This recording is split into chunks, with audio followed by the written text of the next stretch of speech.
story is true. So Jesus was never crucified, it was someone else, right? And whatever happened, happened to this other body, not to Jesus.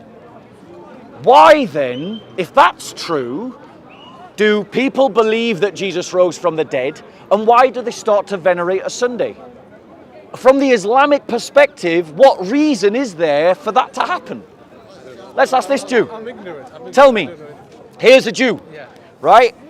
Is there any Jewish reason that you can think of in the Torah or in the prophets for Jews to venerate the Sunday as a special day? None. Seventh day, the Sabbath, Saturday. Right. Friday night, 4th of Saturday. There you go. No reason. Right? But the first Jewish Christians started to do it. Why? Well, I have an answer. It's called the resurrection. The Quran has no answer for the fact. The fact of the Jewish Christians venerating a Sunday makes no sense if the Quran is true. But the fact is still there. The fact is that the Jewish Christians do venerate the Sunday, and there's no Quranic reason for them to do so. What is the evidence that they venerated on the Sunday? Is it based on the New Great question.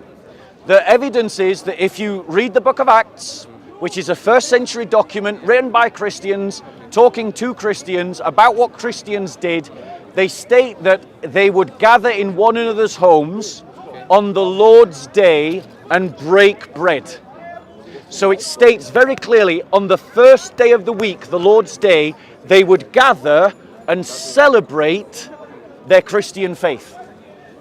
That's first century evidence. It's not just that though. You also have church tradition. In the Didache or in the writings of the church fathers, Sunday is held up as an important day. So we've got that from 1st and 2nd and 3rd century documentation about the practices of Christians. This is why no historian disputes the fact that Christians venerated Sunday as a holy day. But as you just heard from my Jewish friend, there's no Jewish reason to do that. Which means that something happened to those Jews that convinced them that Sunday was a special day. If the Quran is true, then there is no reason for that to happen, but it did happen. Does the Quran dispute that particular Yeah, the thing? Quran says Jesus was never crucified. Okay. And if he was never crucified, he was never All those resurrected. things didn't happen. All of those things didn't happen, but they did happen. And since they did happen, you've got a problem for the Quran. Because history is demonstrating that the Quran is talking fiction when it says Christ was not crucified and he didn't rise from the dead. Do you understand the argument? I understand the argument. What's the other one? What was the other one? So we've talked about the veneration of a Sunday. The second one is that the very first Christians all proclaimed that they had literally seen Christ rise from the dead. There is no reason for them to do so if the Quran is true. No, I'm not talking about Quran. Let's look at the Quran. Like, for example, like, what is the basis of that? You said again, is that based on the New Testament? Okay, evidence? right. Based So, on Josephus? right. So it's not based on the New Testament evidence. Remember, Yeah. Or is it based? Christians don't believe in the resurrection because of the New Testament. They write the New Testament because of the resurrection. Because of that. Because of the resurrection. What you said is that, for example, them believing that Yes. they saw, that's a historical fact. That is a historical fact, yes. So then, what would be the historical evidence for Right, that so fact? the historical evidence is this. Yeah. The fact that the church proclaimed the resurrection, which is in an indisputable historical fact, the fact that the church did that, Yeah. right, and then went on to write about it in their Gospels and write about it in their letters of Paul, demonstrates that that is a belief that predates the New Testament. It predates Paul. So what the historical fact is that they believe they saw The resurrection, and they went on to teach it. Okay. So, no, the thing is, you don't just have to take my word for it. Even scholars that doubt the resurrection do not doubt that the first apostles had an experience that was transformative. What the historians would say, I think, is they would say that there were people Yeah. that believed that. Yes. So that would be the historical fact. you Great. said. That is exactly what I'm saying. Right? So my point And is, that belief is recorded where? in the Gospels and in the writings of Paul, Oh, there you go. and then in the writings of the Church Fathers. So my point to you is, and this is so my point to you is, the question that you have to answer is, given the fact that they did believe that, the question is, why? Now, the problem for you as a Muslim is this: if the Quran is true, then there was no reason for them to believe that at all, because Jesus was never crucified, and therefore he could never have risen from the dead. I don't know much about the Quranic That's fine. fiction, but That's fine. I just wanted to know what is it based on. Because Yeah. what would you say, for example, is there like evidence within the text? Because I'm sure like the Muslims, they will say to you that all the Gospels are unreliable. Yeah. So would there be something that would like override that, for example? Like Yes. you say this particular aspect is Yes. this. Okay, you can dispute Yes. all of it, but this particular aspect is solid. The reason why Muslims say that you don't need to believe the Gospels aren't true, is because they don't get history. And they don't deal with this historical fact. The historical fact is, Christians didn't believe in the resurrection because someone wrote the Gospels. They wrote the Gospels because they believed in the resurrection. So when a Muslim says, when a Muslim says, well, we can't trust the Gospels, the reality is that's actually irrelevant to the question of the resurrection. The belief in the resurrection predates the Gospels. I understand.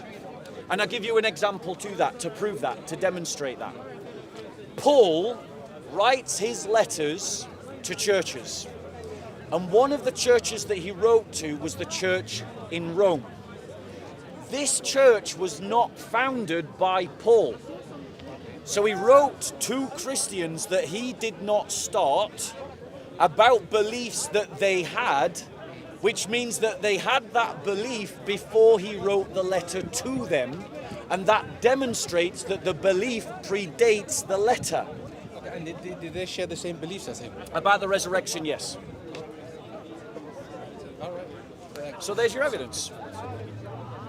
That's fine. Okay. Just what did you say the other one was? You said there's 12, right? for There's example? 12, yeah. So another... All of them kind of like linked to some background Event. They are. They're all kind of based on like, oh, this is what Jews would believe. First Christian Jews would believe, and it's Yeah. contrary to them. Yes. And therefore that gives more credence to the idea that this happened. Absolutely. That's the style of the argument. It's called paradigmatic models. So let me explain what a paradigmatic model is. If someone came to you as a Muslim, a believing Muslim, and said, I've got evidence that the Quran has been changed, what is your instinctive reaction to that statement? Just prove it. It's not true. It's not true. That's because you have a paradigmatic model about what is true. Let me give you another example. If someone walked up to you and said, white people are superior to black people, what would you say to that statement? It's not true. It's not true, because you have a paradigmatic model that states that's not true. Let's imagine you were in a field or in the desert somewhere. I get it. You're saying that the early Christian have- Jews believed in a certain thing. They had a certain Way of thinking. way of thinking Yes. that was then broken. Or Bingo. That was then broken by this. Yes. So So my point to you is, the paradigmatic model of first century Jews in Second Temple Judaism did not allow for the idea of an individual resurrection prior to the general resurrection. Nobody believed that. It was impossible. It's like someone coming to you and saying, the Quran's been changed. It's impossible in your worldview. But these first Jews did come to believe that. And so the question is, why?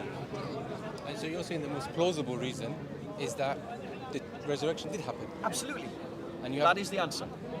Now, the thing is, when you've got these historical facts, Christians can give one answer that explains all the facts all at once, without stretching the evidence, without reinterpreting the evidence, without ignoring the evidence. Muslims, according to the Quranic narrative, can only account for 3 of those facts. That Christ was crucified because someone looked like Jesus. Okay. That Christ died and was buried because someone looked like Jesus. Okay. Right? And that the apostles were distraught that their teacher had died. The Quranic narrative can explain those 3 facts, because someone like Jesus was crucified. And everybody believed that that was Jesus. But they can't explain the rest. Can't explain Sunday. They can't explain the Sunday. They can't explain the empty tomb. They can't explain the centrality of the resurrection to the message of the church. They can't explain the fact that this message was the birth of the church. They can't explain the fact that Jesus's resurrection was proclaimed in the same city that everybody knew he died in. In the same city? Okay. Jerusalem. Okay. Yeah, the resurrection was proclaimed in a city where people had witnessed the crucifixion. Right? But yet the people, and they can't explain the fact of the veneration of the Sunday. They can't explain the fact that James, who was a skeptic about Jesus, the half-brother of Jesus, became a founding father of the church. James, the brother of Jesus. He became the leader of the church in Jerusalem after Peter went off to do missionary work. And they can't explain that Paul, who was a persecutor of the church, became a Christian. All of those events can be explained if you believe in the resurrection. None of them can be explained if you don't believe that Jesus was resurrected. But they did happen. Okay, yeah, that's what I was trying to get back to. Like, what would all of those facts I wanted to ask you were, what is it all based on? Yeah. And so, I get it now. Yeah. Because you said 12 indisputable facts, and a lot of them are based on the Jewish background. Yes, very much so. That's actually really key to the entire argument. Is that my argument makes more sense when you understand first century Judaism. So what do you say to those Muslims that say, I don't believe it, all your sources are corrupt anyway? Right. That would be